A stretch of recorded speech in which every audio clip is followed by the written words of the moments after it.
انگریز جب ہندوستان آئے تو اپنے ساتھ مشینیں بھی لائے۔ اس وقت تک یورپ میں ریل اور دوسری مشینیں ایجاد ہو چکی تھیں۔ انگریزوں نے ہندوستان میں ریلوں کی تعمیر کا کام شروع کیا۔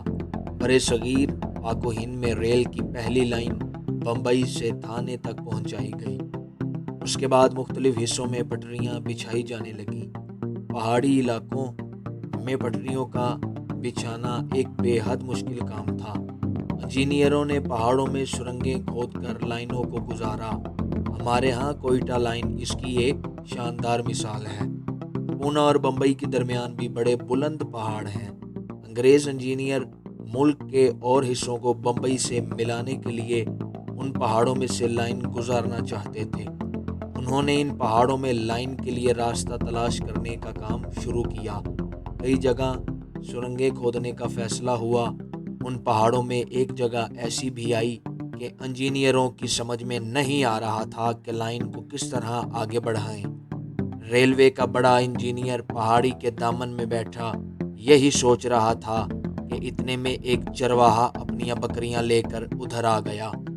اسے دیکھ کر انجینئر کو بڑی حیرت ہوئی۔ انجینئر نے چرواہے سے ادھر ادھر کی باتیں کی، پھر اسے اپنی مشکل بتائی۔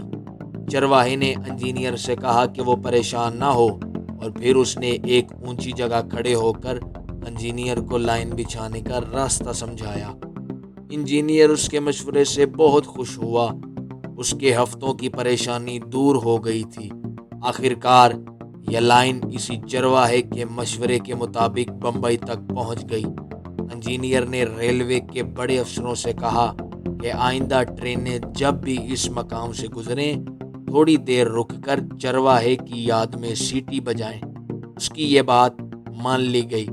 اس لائن پر سے گزرنے والی پہلی ٹرین سے لے کر آج تک یہی ہوتا ہے۔